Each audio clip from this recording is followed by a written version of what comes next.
안녕하세요. 톡톡 증산도 시즌2 진행을 맡은 이미향 포정입니다. 전희수 소사님과 하민석 포정님 자리에 모셨습니다. 안녕하세요. 안녕하세요. 지난 시간에는 8관법 중 제3법인 인간관을 공부하면서 우리 인간의 궁극의 목적이 우주 가을철에 열매가 되는 것이라는 걸 알아보았는데요. 그러나 우리 인간의 참모습이 무엇인지 규명하지 못하고 있는 것 같습니다. 그래서 오늘은 8관법 중 제4법인 신관과 수행관을 통해 이에 대해 알아보고자 합니다. 먼저 어떤 내용을 공부하게 되는지 수호사님께서 간략히 소개해 주시겠어요?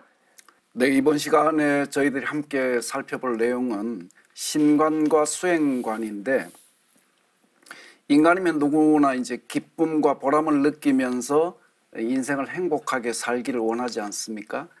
하지만 누구나 살다가 보면 그 운명의 파도에 휩쓸려서 본인이 생각한 그런 인생의 모습이 아니라 불행의 늪에 빠지기도 하고 또 좌절의 수렁에 빠지기도 합니다. 이럴 때는 모든 사람이라면 그 인생에 대한 깊은 그런 어떤 의미를 생각을 하게 됩니다.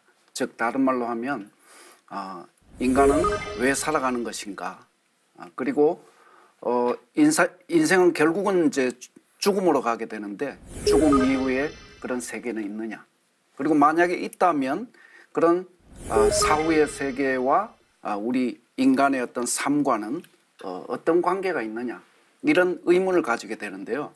그래서 인간은 결국에는 이제 죽을 수밖에 없습니다. 그래서 인간이 죽으면 누구나 다 신이 되는데 그것을 증산도의 신관을 통해서 이제 살펴보게 됩니다. 그리고 지금 우리는 후천개벽기를 살아가고 있는데 이 후천개벽의 목을 넘기 위해서는 모든 인간은 그런 신적 지혜를 얻고 또 다가오는 후천 성경의 신인간으로 재탄생을 해야 합니다.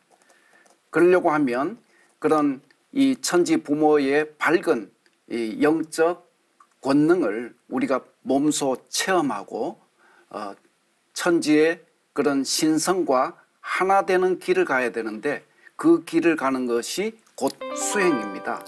그래서 신관과 수행관을 함께 공부하는 길은 이 가을 개벽기에는 결론적으로 태을주 주문 수행이 근본입니다.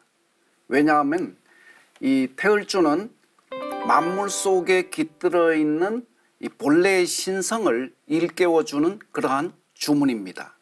그래서 인간은 누구나 태어날 때 천지 부모로부터 신성을 받아서 태어나는데 내 몸속에 내재된 그런 천지 광명의 신성을 다시 이렇게 회복해서 후천의 신인간으로 재탄생하게 되는 것입니다.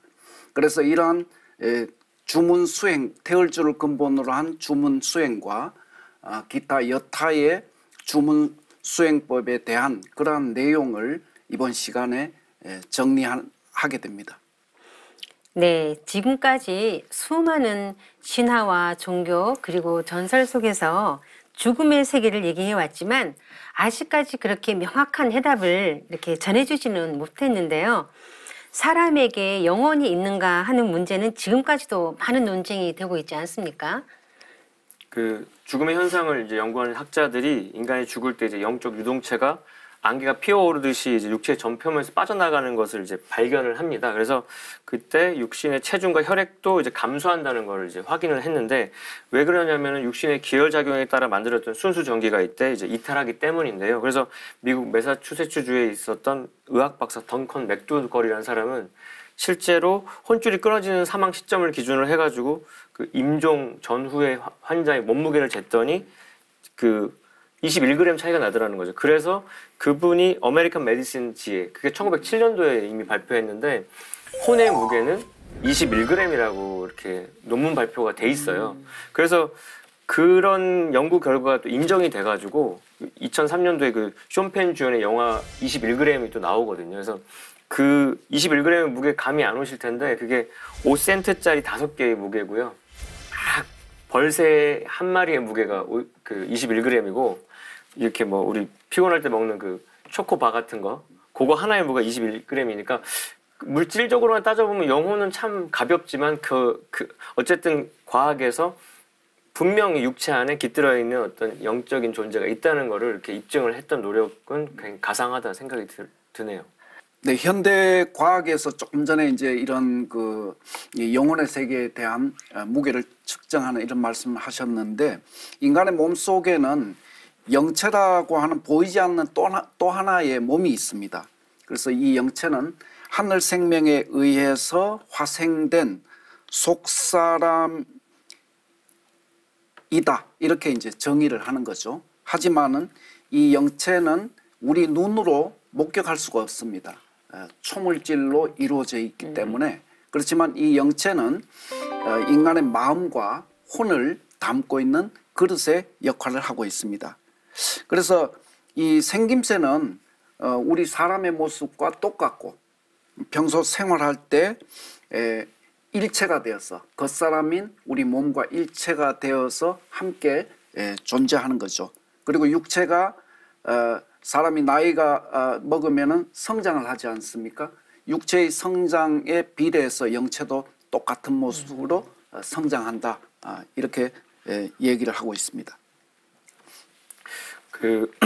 근데 이제 세상에는 이제 죽었다 깨어난 사람들이 있죠. 제가 병원에서 응급실에서 가장 많이 하는 게 이제 사망 진단이거든요. 이렇게 막 심장 멎어서 왔는데 이렇게 한 20분 동안 심폐소생술 하다가 돌아오지 않으면 이렇게 뭐 12월 며칠, 뭐 몇 시, 뭐 전 뭐뭐 씨 사망하였습니다. 이렇게 선언을 하는 게 사망 선언입니다. 그러면 제가 선언하는 순간 가족들이 막 울기 시작해요.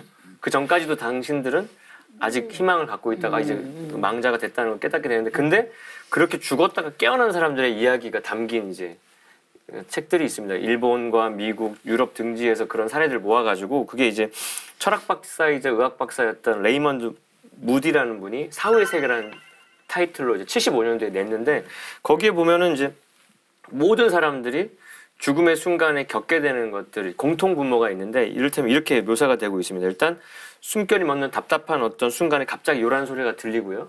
그 순간에 동굴 같은 어두운 공간 속으로 이제 빨려 들어가는데 그렇게 빠져나오면은 이제 가족들하고 의사들이 막 울부짖는 모습이 보이고 자기가 나 여기 있다고 말을 해도 이제 그게 들리지 않는 상태죠. 이미 이제 4차원 세계로 빠져나왔으니까 3차원과는 이제 소통이 안 되는 단계인데 그러니까 그러고 나서부터는 황홀한 빛, 말로 표현할 수 없는 황홀한 빛 속에서 그 빛의 존재가 이게 인도를 한다는 거죠. 그래서 그 인도하는 빛의 존재가 죽은 사람한테 이제 평생 자신의 일생을 평가해보라고 이제 요구를 하게 되고요. 그 사자는 망자는 이제 그 빛다발 속에 서서 이렇게 지난 삶의 추억들이 하나하나 영화 필름처럼 빠르게 쫙 흘러가는 거죠. 그 순간순간에 느꼈던 감정, 여러 가지 회환들을 빠른 시간에 느끼면서 한 평생을 회고하는 게 죽었다 돌아온 사람들이 공통적으로 증언하는 내용이거든요.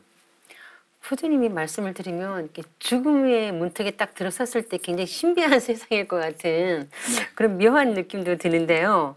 죽었다 깨어난 사람들의 어떤 그런 전설도 많이 있고 또 방송으로도 많이 만들어지고 있지 않습니까?